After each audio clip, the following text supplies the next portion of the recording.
आज हमारा टॉपिक है celiac disease, right. Celiac disease एक सिंगल सेंटेंस याद रखना है कि यहाँ पर स्मॉल इंटेस्टाइन के जो विलाई हैं, स्मॉल इंटेस्टाइन की जो विलाई हैं उनका डैमेज हो जाना, और उस कारण से होती है सीलियक डिजीज़। देखते हैं स्मॉल इंटेस्टाइन क्या है और उसके विलाई क्या है। ये है विलाई, ठीक है, ये क्या है विलाई, और ये स्मॉल इंटेस्टाइन की ये दीवार है, और स्मॉल इंटेस्टाइन के अंदर क्या है विलाई है। और ये विलाई जो है पेपिला लाइक स्ट्रक्चर जो है, right, finger like, small finger like surface जो रहता है। अब यहाँ से जैसे ही फूड पार्टिकल यहाँ जाता है, तो ये फूड पार्टिकल जैसे ही यहाँ से जा रहा है तो यहाँ पे विलाई के होने से स्मॉल इंटेस्टाइन का जो सरफेस है वो बहुत ज़्यादा हो जाता है, राइट। यदि विलाई नहीं होता तो ये सरफेस एरिया कम होता, लेकिन यहाँ पे विलाई के होने से ये सरफेस एरिया ज़्यादा हो जाता है। अब ये नॉर्मल एनाटॉमी है, नॉर्मल एनाटॉमी के अंदर ज़्यादा सरफेस एरिया की ज़रूरत पड़ती है, इसलिए यहाँ पे ज़्यादा एरिया को रखने के लिए विलाई रहते हैं। अब जैसे ये फूड पार्टिकल ब्रेक डाउन होके यहाँ पे आता है, और इस तरह से ये विलाई जो हैं ये यहाँ से न्यूट्रिएंट्स वगैरह इसको एब्जॉर्ब करते हैं और डाइजेशन प्रॉपर चलता है। ये है नॉर्मल फिजियोलॉजी, राइट। विलाई क्यों प्रेजेंट होते हैं, क्यों पाए जाते हैं? क्योंकि विलाई के पाए जाने से सरफेस एरिया बढ़ जाता है, और उस बढ़े हुए सरफेस एरिया में ज़्यादा से ज़्यादा मॉलिक्यूल अटैच हो सकते हैं और वो एब्जॉर्ब हो सकते हैं इंटेस्टाइन के द्वारा। अब यहाँ पे विलाई यदि डैमेज हो जाएगी तो जितनी मात्रा में पहले फूड जो है वो डाइजेस्ट हो रहा था, एब्जॉर्ब हो रहा था, उतनी मात्रा में डाइजेस्ट और एब्जॉर्ब नहीं हो पाएगा, और स्पेशली जो ग्लूटेन प्रोटीन है उनसे इरिटेशन भी होगा। ग्लूटेन नाम का जो प्रोटीन है उस तरह के प्रोटीन से इरिटेशन भी होता है। तो आज हम देखते हैं कि आज यहाँ पे क्या हो गया, सीलियक डिजीज़ हो गई और विलाई का डैमेज हो गया।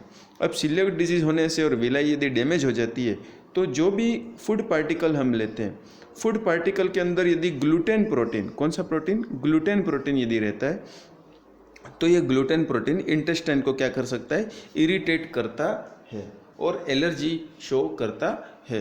तो सीलियक डिजीज़ के अंदर मैं फिर से बता दे रहा हूँ, सीलियक डिजीज़ के अंदर damage of the villi of the small intestine characterized by the improper digestion, improper absorption and irritation by the gluten protein या reaction against gluten protein इस कैरेक्टराइज्ड, ये इसके अंदर कैरेक्टराइज्ड होते हैं, कैरेक्टरिस्टिक इसके होते हैं। और बस सीधी भाषा में कहूँ तो सीलियक डिजीज़ एक ऐसी डिजीज़ है जिसके अंदर स्मॉल इंटेस्टाइन के जो पेपिला हैं उनके डैमेज होने से, उनके सीलिया के डैमेज होने से डाइजेशन प्रॉपर नहीं हो पाएगा, और क्योंकि वहाँ पे सीलिया डैमेज भी हो गए इसलिए उस ट्रैक के अंदर यदि ग्लूटेन रिलेटेड प्रोटीन्स जो यदि आते हैं तो वो डाइजेस्टिव ट्रैक जो है, स्मॉल इंटेस्टाइन की जो ट्यूब है उसकी जो लाइनिंग है वो उस ग्लूटेन नामक प्रोटीन से इरिटेट होगी और रिएक्शन शो करेगी, और उस तरह के सीलियक डिजीज़ वाले पर्सन के अंदर ग्लूटेन रिलेटेड प्रोटीन रेस्ट्रिक्ट किए जाते हैं। बस यही चीज़ आपको याद रखनी है इस पूरी डिजीज़ कंडीशन के अंदर, इंट्रोडक्शन के अंदर, राइट। अब इसको इंट्रोड्यूस कैसे किया जाए, फर्स्ट पॉइंट सीलियक डिजीज़ का फर्स्ट पॉइंट हम क्या लिखें, तो फर्स्ट पॉइंट हम लिख सकते हैं celiac disease is a digestive disease, right. Celiac disease एक तरह से डाइजेस्टिव डिजीज़ है क्योंकि यहाँ पे प्रॉपर डाइजेशन नहीं हो पाता है। क्यों नहीं हो पाता है, सीलिया के डैमेज होने से, राइट। तो फर्स्ट पॉइंट हम लिखते हैं celiac disease is a digestive disease that damages the small intestine and interfere with the absorption of the nutrient from the food. यहाँ पे पेपिला के डैमेज होने से पुअर डाइजेशन होता है, स्मॉल इंटेस्टाइन जो न्यूट्रिएंट को एब्जॉर्ब कर रही है उस प्रोसेस के अंदर भी इंटरफेरेंस आता है, राइट। आगे बढ़ेंगे। People who have celiac disease can not tolerate gluten protein. जिन पीपल्स को सीलियक डिजीज है वो ग्लूटेन प्रोटीन को टॉलरेट नहीं कर सकते हैं। और ग्लूटेन प्रोटीन किन चीज़ों में पाया जाता है, वीट हो गए, ठीक है, वीट मतलब कि गेहूँ, वीट, रेज, बार्ली, इस तरह के ये हैं, ठीक है। इसको अपन ओट हो गया, तो इसको एक याद रखने का तरीका है ब्रो, राइट। ब्रो का मतलब ये है बार्ली, री, ओट और वीट, ठीक है। अब इनका क्या मीनिंग निकलता है ये आपको नेट से देख लेना, आपको इसका मीनिंग मिल जाएगा और साथ में आप इमेज भी देख लोगे इसकी साथों साथ। तो ये जो फूड प्रोडक्ट हैं, ठीक है, इनके अंदर ग्लूटेन प्रोटीन रिच मात्रा में पाया जाता है, ज़्यादा मात्रा में पाया जाता है। और इसी कारण से सीलियक डिजीज़ के पर्सन को ये ब्रो एलिमेंट जो है, ब्रो नामक जो फूड है, ये फूड्स नहीं दिए जाते हैं, अवॉइड करने होते हैं। आगे बढ़ेंगे। Gluten is found mainly in the food but may also be found in the everyday product such as medicine, vitamin and lip balm. मतलब कि कुछ मेडिसिन, कुछ विटामिन ऐसे होते हैं या कुछ लिप बाम ऐसे होते हैं जिनके अंदर भी ग्लूटेन प्रोटीन पाया जाता है, के मॉलिक्यूल्स पाए जाते हैं और वो भी इरिटेट कर सकते हैं। तो उन चीज़ों से भी अवॉइड रखना है, क्योंकि यहाँ पे पेपिला डैमेज हो गई है, क्योंकि यहाँ पे सीलिया डैमेज हो रही है, इसलिए इसी को सीलियक डिजीज़ कहा है। सीलिया के डैमेज होने से, पेपिला के डैमेज होने से प्रॉपर डाइजेशन नहीं हो रहा है और वहाँ की लेयर ग्लूटेन नामक प्रोटीन से इरिटेट होती है, ग्लूटेन नामक प्रोटीन से इरिटेट होती है। आगे बढ़ेंगे। इटियोलॉजी क्यों होता है? तो इसका कॉज जो है, ये जो डैमेज होता है स्मॉल इंटेस्टाइन के अंदर, ये डैमेज अननोन होता है। डैमेज तो अननोन होता है, उसका रीज़न तो नहीं है, नॉन नहीं है, राइट।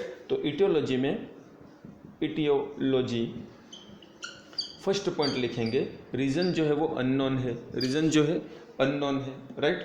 इसके बाद the lining of the intestine contains the area called villi. ठीक है, इंटेस्टाइन की जो लाइनिंग है उसके अंदर जो कंटेंट रहता है जिसको हम विलाई कहते हैं, पेपिला लाइक स्ट्रक्चर जो रहते हैं उनको विलाई कहते हैं, और इनका डैमेज हो जाना विलाई।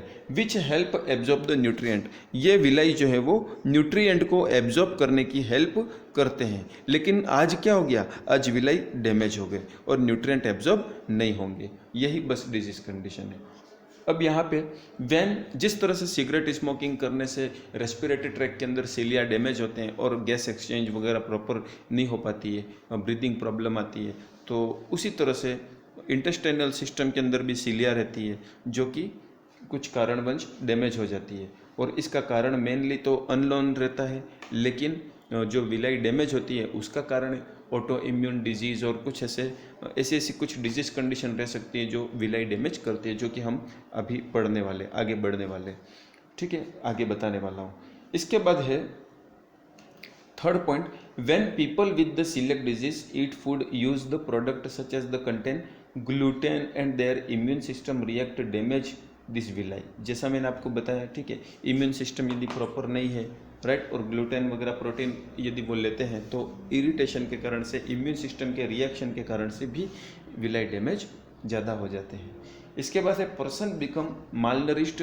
पर्सन मालनरिश्ड हो जाएगा क्योंकि न्यूट्रिएंट का एब्जॉर्प्शन नहीं हो रहा है यहाँ पे, राइट, डाइजेशन प्रॉपर नहीं हो रहा है, इसलिए पर्सन को मालनरिशमेंट भी हो जाता है।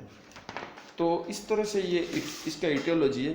लेकिन यहाँ पे इन्फेंसी, एडल्टहुड जैसे जो एज कंडीशन है, ठीक है, अक्सर बच्चों में और इन्फेंट्स में और लेट एडल्टहुड, इन तरह के एज ग्रुप में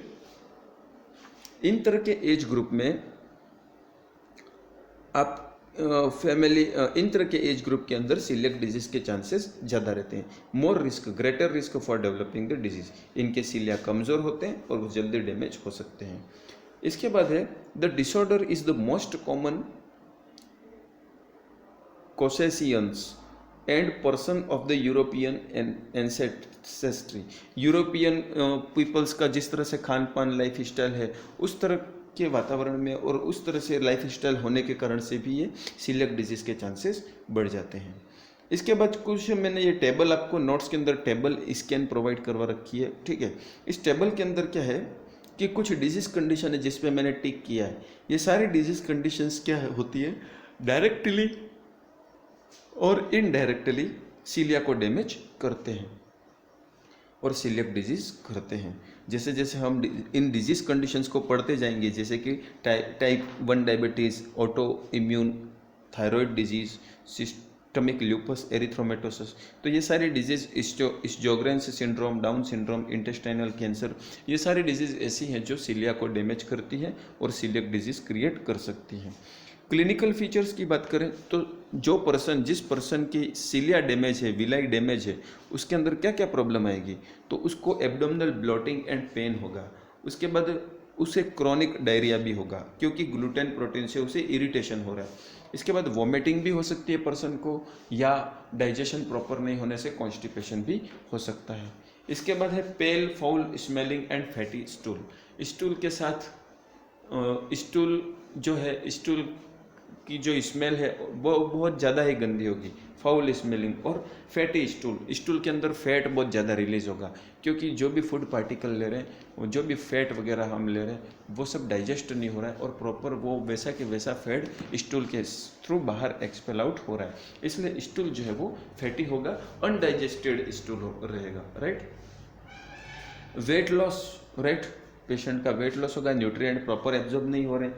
इसके बाद defect in both enamel and changes in the tooth colour, ठीक है, इनेमल और changes in the tooth colour, teeth के कलर में और इनेमल दोनों डैमेज होंगे। इसके अंदर टूथ के ऊपर जो कोटिंग रहती है वो डैमेज होगी।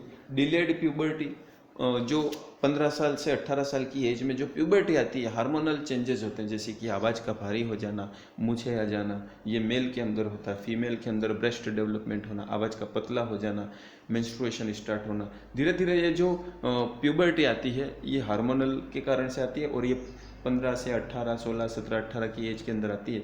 लेकिन यहाँ पर माल नरिशमेंट होने के कारण से प्यूबर्टी है वो लेट आएगी, हार्मोनल ग्रोथ नहीं हो पाती है। इसके बाद है irritable and fussy behaviour, right. यदि पर्सन को नरिशमेंट प्रॉपर नहीं मिल रहा है, ब्रेन को प्रॉपर न्यूट्रिएंट्स नहीं मिल रहे हैं, डाइजेशन प्रॉपर नहीं हो रहा है, तो पेशेंट किससे सफ़र हो जाएगा, एंग्जाइटी से, इरिटेशन से सफ़र हो जाएगा। पुअर वेट गेन, ठीक है, पेशेंट का वेट गेन नहीं हो पाएगा। इसके बाद slow growth and shorter than the normal height, ठीक है, जिस तरह से हाइट बढ़नी चाहिए, वेट बढ़ना चाहिए, उस तरह का डेवलपमेंट नहीं हो पाता है। स्पेशली ये जो डिजीज़ है वो इन्फेंसी के अंदर या चाइल्डहुड के अंदर होती है, लेकिन यहाँ पे ग्लूटेन प्रोटीन से इरिटेशन के कारण से विलिया और ज़्यादा डैमेज हो जाती है, प्रॉपर न्यूट्रिएंट का एब्जॉर्प्शन नहीं हो पाता है, प्रॉपर प्यूबर्टी नहीं आ पाती है, और इन सब कारणों के होते हुए पर्सनस की जो ग्रोथ और डेवलपमेंट है वो प्रॉपर नहीं हो पाएगा, राइट। तो ये सारे क्लिनिकल फीचर्स हैं। आगे हम बढ़ते हैं। कुछ फीचर्स ऐसे हैं डाइजेस्टिव सिस्टम, राइट, जैसे कि आयरन डेफिशिएंसी, एनीमिया हो सकता है क्योंकि आयरन का एब्जॉर्प्शन नहीं हो पा रहा है, न्यूट्रिएंट के एब्जॉर्प्शन नहीं होने से फटीग हो रहा है, राइट, माल नरिशमेंट होने के कारण से बोन और जॉइंट पेन हो रहा है, कैल्शियम का प्रॉपर एब्जॉर्प्शन नहीं हो रहा है, राइट, अर्थराइटिस हो रहा है, जॉइंट्स के अंदर भी पेन हो रहा है, राइट, बोन लॉस और ऑस्टियोपोरोसिस जैसी कंडीशन आ रही है, विटामिन डी की कमी हो रही है, कैल्शियम की कमी हो रही है, उस कारण से ये अर्थराइटिस, बोन पेन, ऑस्टियोपोरोसिस, इन तरह की चीज़ें आ सकती हैं। इसके बाद माल नरिशमेंट होने से डिप्रेशन या एंग्जाइटी भी आ सकती है, right, tingling, numbness in head, neurological जो पेरिफेरल नर्व सप्लाई है, पेरिफेरल नर्व सप्लाई भी प्रॉपर फंक्शन नहीं कर पाएगी, लैक ऑफ सेंसेशन हो सकता है, लैक ऑफ मोटर एक्शन हो सकता है क्योंकि नर्व को भी प्रॉपर न्यूट्रिशन नहीं मिल रहे हैं, राइट, और ब्रेन को भी प्रॉपर न्यूट्रिशन नहीं मिलने से वो सीजर वगैरह कंप्लेन कर सकते हैं। इसके बाद है missed menstrual period, menstruation, hormonal growth नहीं हो पाने के कारण से मेंस्ट्रुएशन मिस हो सकते हैं, राइट, और इनफर्टिलिटी भी हो सकती है, रिकरेंट मिसकरेज, बार बार एबॉर्शन हो रहा है क्योंकि प्रॉपर न्यूट्रिएंट एब्जॉर्ब नहीं हो रहे हैं, तो बेबी को क्या खिलाएंगे, राइट, इसलिए बेबी भी क्या हो जाएगा, एबॉर्ट हो जाएगा। कैंकर्ड सोर, ठीक है, और oral inside the mouth, oral cavity के अंदर विटामिन्स और बी कॉम्प्लेक्स और न्यूट्रिएंट्स की कमी होने से ओरल अल्सर हो सकते हैं, सौर बन सकते हैं, और इची स्किन हो सकती है, डर्मेटाइटिस हो सकती है, ठीक है, ये सब माल नरिशमेंट के कारण से हो रहा है। आगे बढ़ेंगे, डायग्नोस्टिक इवेल्युएशन। अब किसी पर्सन की विलिया डैमेज है तो डायग्नोस्टिक जांचें क्या क्या करेंगे। किसी पर्सन की यदि विलिया डैमेज है, वो प्रॉपर एब्जॉर्प्शन नहीं कर पा रहा है, फूड का प्रॉपर एब्जॉर्प्शन नहीं हो पा रहा है, डाइजेशन नहीं हो पा रहा है, तो फिजिकल एग्जामिनेशन के अंदर तो हम उसके माल नरिशमेंट के साइन एंड सिम्टम्स देख सकते हैं। दूसरा, एब्डोमिनल पेन के सिम्टम्स दे सकते हैं, एब्डोमिनल डिस्कम्फर्ट, टाइटनेस, स्टूल के साथ फैटी स्मेल आना, ये सारी चीज़ें हम ऑब्जर्व कर सकते हैं फिजिकल एग्जामिनेशन में। मेडिकल हिस्ट्री के अंदर हम ये देख सकते हैं कि पर्सन को कोई पिछली इससे रिलेटेड डिजीज कंडीशन तो नहीं थी, जैसे कि diabetes, auto immune disease, systemic lupus erythematosus, Sjogren's syndrome, ठीक है, Down syndrome, intestinal cancer, intestinal ये रूमेटॉइड अर्थराइटिस, जो भी कॉजेटिव डिजीज़ हैं, ऐसी डिजीज़ जो सीलियक डिजीज़ क्रिएट कर सकती है, उन सारी डिजीज़ से रिलेटेड हिस्ट्री लेनी है पेशेंट से। उस तरह की हिस्ट्री लेनी कि वो कोई ऐसी मेडिसिन तो यूज़ नहीं कर रहे हैं जिसमें ग्लूटेन कंटेंट हो, या ऐसा कोई लिप बाम तो रेगुलर नहीं लगा रहे, या फिर ऐसा मेडिसिन या फिर ऐसा कोई विटामिन्स वगैरह या इस तरह के कोई सप्लीमेंट तो नहीं ले रहे जिसके अंदर ग्लूटेन प्रोटीन ज़्यादा है या वो इरिटेट करता है। तो वो सारा कॉज से रिलेटेड जो भी फैक्टर्स हैं, उन फैक्टर को हम मेडिकल हिस्ट्री के अंदर पूछते हैं पेशेंट से। मेडिकल हिस्ट्री और फिजिकल एग्जामिनेशन हो गया। डायग्नोस्टिक इवैल्यूएशन में तीसरे पॉइंट की हम बात करें तो यहाँ पे एंडोस्कोपी की जा सकती है, राइट। एंडोस्कोपी जिस तरह से मैंने आपको नोट्स दिए हैं, तो नोट्स में यदि हम पॉइंट बाय पॉइंट चलें तो नोट्स के अंदर फर्स्ट लिया है आपका test and procedures used to diagnose the celiac disease include blood test to detect the several special antibodies. सबसे पहले ब्लड टेस्ट हम जो करते हैं उसमें जो एंटीबॉडीज रहते हैं, ठीक है, जैसे कि एक एंटीबॉडीज का मैं नाम बता रहा हूँ, एंटी टिश्यू ट्रांसग्लूटामिन एंटीबॉडी। दूसरा एंटीबॉडी है एंटी एंडोमाइजियम एंटीबॉडी, एंटी एंडोमाइजियम एंटीबॉडी। तो ये जो TTGA और EMA नाम के जो एंटीबॉडी आपके नोट्स में दिख रहे हैं, ये एंटीबॉडी ऐसे हैं जो कि सीलिया को डैमेज कर सकते हैं, और इनके एलिवेशन से इनका लेवल यदि बढ़ जाता है, इनका लेवल ब्लड के अंदर एबनॉर्मल मिलता है, तो हम डाउट कर सकते हैं कि ये सीलियक डिजीज से सफ़र है। तो ये तो हो गया ब्लड टेस्ट। दूसरा टेस्ट हम करते हैं एंडोस्कोपी, राइट। पहला मैंने आपको क्या बताया, मेडिकल हिस्ट्री, दूसरा बताया फिजिकल एग्जामिनेशन, तीसरा बताया ब्लड टेस्ट, चौथा मैं बता रहा हूँ एंडोस्कोपी, राइट। एंडोस्कोपी मैंने पिछली बार भी क्लासेस में बता रखा है। एंडोस्कोपी एक फाइन ट्यूब रहती है, बिल्कुल फ्लेक्सिबल ट्यूब रहती है, राइट। उसको लुब्रिकेशन, पेशेंट को उस पर लुब्रिकेशन लगाया जाता है और पेशेंट की ओरल कैविटी में इंसर्ट किया जाता है फिजिशियन के द्वारा, और उसके अंदर लाइट और कैमरा जैसी फैसिलिटीज़ रहती है जो कि अंदर का जो भी रिकॉर्ड करके ल्यूमन, इंटरनल ल्यूमन को रिकॉर्ड करके उसको बाहर डिस्प्ले पे शो करती है, विजुअलाइज करती है। तो उसी प्रोसीजर को हम एंडोस्कोपी कहते हैं, राइट। एंडोस्कोपी इस तरह से होता है। इसके बाद है स्मॉल इंटेस्टाइन, ड्यूओडिनम। इन चीज़ों से स्मॉल इंटेस्टाइन या ड्यूओडिनम, इनकी जो इनर लाइनिंग है, इनर लाइनिंग के पीस को बाहर रिमूव किया जाता है, और इसको अपन कहते हैं ड्यूओडिनल बायोप्सी या इंटेस्टाइनल बायोप्सी। इंटेस्टाइनल बायोप्सी या ड्यूओडिनल बायोप्सी इसलिए करते हैं क्योंकि यहाँ की लेयर को यदि बाहर निकाल के देखेंगे तो हमें पता चलेगा, माइक्रोस्कोपिक स्टडी से पता चलेगा कि विलाई डैमेज हुए हैं या नहीं हुए हैं। तो ये बायोप्सी इसलिए की जाती है। दूसरा इसका कारण ये है कि इसके अंदर कहीं कैंसर फॉर्मेशन तो नहीं है, या किसी तरह का इन्फेक्शन या इन्फ्लामेशन या एबनॉर्मल एंटीबॉडीज़ तो नहीं है जो कि विलाई को डैमेज कर रहे हैं और सीलियक डिजीज़ कर रहे हैं। तो इन तरह के इन्वेस्टिगेशंस के लिए हम एंडोस्कोपी और बायोप्सी जैसी प्रोसीजर्स का उपयोग करते हैं। और लास्ट जो अपनी जांच रहती है वो है जेनेटिक टेस्टिंग। जेनेटिक टेस्टिंग से हमें ये पता चलता है कि हिस्ट्रिकली जनरेशन टू जनरेशन कहीं ये डिजीज़ ट्रांसफ़र होने की संभावना तो नहीं है, ये रिस्क ऑफ सीलियक डिजीज़ तो नहीं है, उसको देखने के लिए हम जेनेटिक टेस्टिंग भी करते हैं। तो बहुत सिंपल लैंग्वेज है इसके अंदर, आप बिल्कुल रीड करिए, इसको अच्छे से समझ में आ जाएगा। नेक्स्ट है मैनेजमेंट, राइट। मैनेजमेंट क्या किया जाए, तो सर यहाँ पे पेशेंट जो है, पेशेंट को एक ही चीज़ जिससे दुश्मनी है वो है ग्लूटेन प्रोटीन। पेशेंट को किससे दुश्मनी है, ग्लूटेन प्रोटीन। तो सबसे पहले तो सीलियक डिजीज़ के पेशेंट को हम यही एडवाइस करेंगे कि ग्लूटेन प्रोटीन रिलेटेड जो भी फूड आइटम है उसका उपयोग ना करें। जैसे कि ब्रो हो गया, है ना, ब्रो के अंदर बेरली हो गया, री हो गया, ओट हो गया, वीट हो गया, गेहूं हो गया, गेहूं के पाउडर, कुछ सीरियल्स, कुछ दालें ऐसी हैं जिसमें ग्लूटेन प्रोटीन ज़्यादा रहता है, उन तरह के फूड मटेरियल्स को हम अवॉइड करने का इंस्ट्रक्शन पेशेंट को देते हैं। दूसरा है कि कुछ ऐसे फूड पार्टिकल्स हैं जो पेशेंट यूज़ कर सकता है, लेकिन कुछ फूड पार्टिकल ऐसे हैं जो पेशेंट के डिजीज प्रोग्रेशन को बढ़ा भी सकते हैं, जैसे कि वीट, रे, बार्ली, इस तरह के जो मैंने ब्रो बताया आपको, ब्रो तो क्या करता है, सीलियक डिजीज क्रिएट कर सकता है या उसको और बढ़ा सकता है।